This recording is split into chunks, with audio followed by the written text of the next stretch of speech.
اگر کسی شخص کا یہ گمان ہے کہ 10 اپریل کو پاکستانی قوم عمران خان کے لیے سڑکوں پر نکلی تھی تو وہ 22 کروڑ عوام کے ماضی سے بالکل بے خبر ہے۔ عمران خان کے لیے نکلنا ہوتا تو یہ قوم 2014 کے دھرنے میں بھی اسی طرح دینوانہ وار نکلتی۔ اس وقت تک اس کے دامن پر اقتدار کے داغ دھبے بھی موجود نہ تھے۔ یہ قوم چند سال پہلے علامہ خادم حسین رضوی کے لیے بھی ہرگز نہیں نکلی تھی۔ وہ تو ان کے نام سے بھی واقف نہیں تھی۔ ممتاز قادری کے جنازے سے لے کر خادم حسین رضوی کے جنازے تک باہر آنے والا ہجوم عاشقان سید الانبیاء صلی اللہ علیہ وآلہ وسلم صرف ناموس رسالت سے وارفتگی کی علامت تھا۔ یہ قوم جس کا نام علامہ محمد اسد نے پاکستان کی امت مسلمہ رکھا تھا، وہ ہمیشہ اعلیٰ و رفع مقاصد کے لیے گھروں سے سر پر کفن باندھ کر نکلی۔ آخری دفعہ بحیثیت مجموعی لوگ 1977 میں نظام مصطفیٰ کی تحریک میں نکلے، جس کا انہیں بہت تلخ ثمر ملا۔ یہی وجہ ہے کہ اکثر تجزیہ نگار اس بات پر متفق تھے کہ اب شاید یہ قوم دوبارہ اس طرح باہر نہ نکل سکے، لیکن 10 اپریل کو اس قوم نے ثابت کیا کہ وہ ابھی بھی زندہ ہے، صرف مقصد بلند ہونا چاہیے۔ یہ قوم آج خالصتاً امریکہ سے نفرت اور قومی وقار کے لیے باہر نکلی ہے۔ آج عمران خان امریکی سرپرستی کو تسلیم کرنے کا نعرہ بلند کرے، لوگ گھروں کو واپس لوٹ جائیں گے۔ ہر دفعہ ایسا ہوا ہے کہ قوم جب بحیثیت مجموعی باہر نکلی تو مفاد پرست سیاستدانوں کا ایک طبقہ اس قوم کے پرشور دریا سے الگ تھلگ جا کھڑا ہو گیا۔ مجھے کسی اور طبقے سے کبھی کوئی گلہ نہیں کہ ان کا تو مقصد ہی ذاتی اقتدار ہوتا ہے، لیکن دکھ یہ ہے کہ پاکستان کی مذہبی سیاسی قیادت ایسے وقت میں جب عوام کا سمندر حالات بدلنے کی قوت رکھتا تھا۔ تحریک پاکستان کے وقت قوم قائد اعظم محمد علی جناح کے گرد اس لیے جمع ہو رہی تھی کہ وہ مسلمانان ہند کو بیک وقت انگریز اور ہندو کی غلامی سے نجات دلانے کے لیے تحریک چلا رہے تھے۔ اس وقت مذہبی سیاسی قیادت جمعیت علماء ہند اور مجلس احرار کے گرد گھومتی تھی، جو صرف انگریز سے آزادی چاہتی تھی، ہندو سے نہیں۔ جماعت اسلامی بھی اپنی طفولیت میں تھی اور خاکسار ایک نیم عسکری جتھا تھا۔ مذہبی سیاسی قیادت قائد اعظم کے اسلامی ریاست کے نعرے سے اختلاف نہیں کر سکتی، لیکن شاطرانہ طریقے سے انہوں نے قائد اعظم کی ذاتی شخصیت کو نشانہ بنایا۔ ان کے لباس اور انگریزی وضاقتہ پر بات ہوئی، بلکہ ان کی ذاتی زندگی میں بیوی پر کفر کے فتوے لگا کر انہیں بھی کافر اعظم پکارا گیا۔ اس وقت تک اسرائیل نہیں بنا تھا، ورنہ شاید انہیں اسرائیلی اور یہودی ایجنٹ کے طعنے بھی مل جاتے۔ ان مذہبی سیاسی قوتوں کے برعکس اللہ نے جن روحانی بزرگوں کو بصیرت کی آنکھ عطا کی تھی، ان تمام مشائخ پیران عظام نے عوامی سیلاب کا احترام کیا اور قائد اعظم کا ساتھ دیا اور یہ ملک بن گیا۔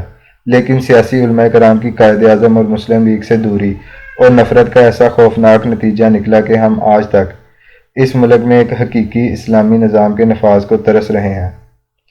قائد اعظم جس ریاست مدینہ کو قائم کرنا چاہتے تھے، اس میں رہنمائی تو ان علماء کرام نے دینا تھی، لیکن سیاسی مذہبی جماعتوں نے نفرت کی ایک ایسی خندق کھودی تھی جس سے فائدہ اٹھا کر مسلم لیگ کی قیادت کو سیکولر لبرل قوتوں نے اپنے ہاتھ میں لے لیا، اور آج بھی ایسا ہی ہے۔ اس قوم نے 1977 میں جب عوامی قوت کا مظاہرہ کیا تو اصغر خان سے لے کر مفتی محمود تک تمام رہنماؤں نے نیلا گنبد لاہور سے قرآن پاک گلے میں ڈال کر تحریک کا آغاز کیا۔ اس دفعہ مذہبی سیاسی قیادت نے اپنی جبیں ضیاء الحق کے آستانہ عالیہ پر ایسی جھکائیں کہ وہ قوم جو نظام مصطفیٰ کے نعرے کی گونج سن کر باہر نکلی تھی، اسے مایوسی کی تہ گہرائیوں میں غرق کر دیا۔ آج پاکستان کی سیاسی مذہبی قوت 3 بڑے گروہوں میں تقسیم ہے۔ دیوبندی مسلک کی اکثریت مولانا فضل الرحمان کے مضبوط پنجوں تلے محو کرام ہے۔ بریلوی مسلک کی اکثریت علامہ خادم رضوی صاحب کی تحریک لبیک کے تحت منظم ہے، اور مولانا مودودی کے چشمہ فیض سے سیراب ہونے والا سراج الحق کی سیاسی قیادت میں اکٹھے ہیں۔ مولانا فضل الرحمان تو حکومت کو پیارے ہو گئے، اور ایسا وہ گزشتہ 30 سال سے کرتے چلے آ رہے ہیں۔ اب جو انجام حکومت کا ہوگا وہی ان کی قسمت میں بھی لکھا جائے گا۔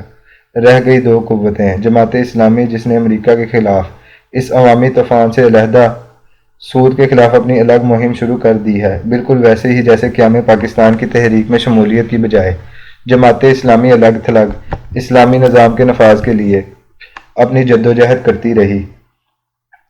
تحریک لبیک بھی اس وقت امریکہ کے خلاف نکلنے والے سیلاب سے بالکل علیحدہ ناموس رسالت صلی اللہ علیہ وآلہ وسلم کے لیے اپنے جلسے کر رہی ہے۔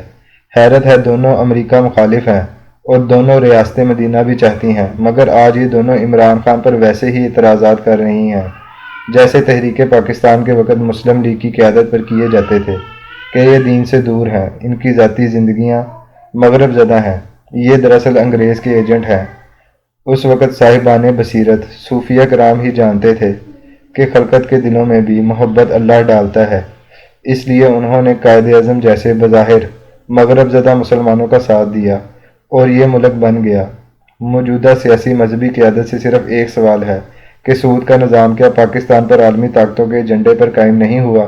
کیا یہ نظام تو دنیا بھر میں نافذ ہی 1944 میں بریٹن ووڈ معاہدے کے تحت امریکہ نے کیا ہے۔ پاکستان جب تک امریکی غلامی سے نجات نہ حاصل کر لے، سود کا خاتمہ نہیں ہو سکتا۔ سراج الحق صاحب کی جماعت اسلامی بھی اس عالمی مالیاتی نظام سے باہر نکلے بغیر ملک میں سود ختم نہیں کر سکتی، لیکن آج جب قوم اس امریکی غلامی سے نجات کے لیے باہر نکلی ہے تو اس وقت قوم کے اس سیلاب کو بانٹنے کے لیے انہوں نے سود کے خلاف تحریک کا آغاز کر دیا ہے۔ اسی طرح ناموس رسالت کا مسئلہ بھی امت مسلمہ نے پیدا نہیں کیا، اس امت کا تو بچہ بچہ سید الانبیاء صلی اللہ علیہ وآلہ وسلم کے نام پر جان دینے کو تیار ہے۔ پوری دنیا میں گزشتہ 40 سال سے اس فتنے کا سرپرست اور پالنے والا امریکہ اور اس کی مغربی استعماری قوتیں ہیں، جنہوں نے اقوام متحدہ سے لے کر یورپی یونین تک ہر وقت پاکستان پر پریشر ڈالا۔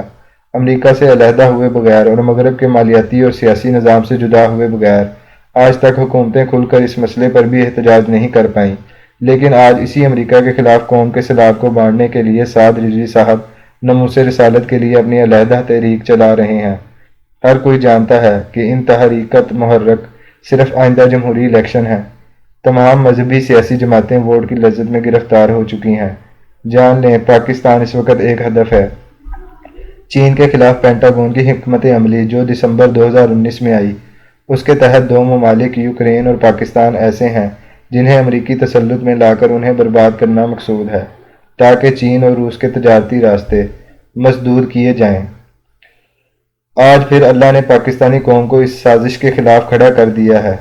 اللہ اسے نصرت بھی دے گا، لیکن اس اہم مرحلے میں ہماری مذہبی سیاسی قیادت کی حالت بغداد کے ان علماء کی طرح ہے کہ جب ہلاکو بغداد پر حملہ آور ہوا تو یہ تمام علماء ابن القمی کے ساتھ مل کر یہ کہہ رہے تھے کہ اچھا ہے، عباسی خلیفہ کے مظالم کا انتقام ہلاکو لے گا۔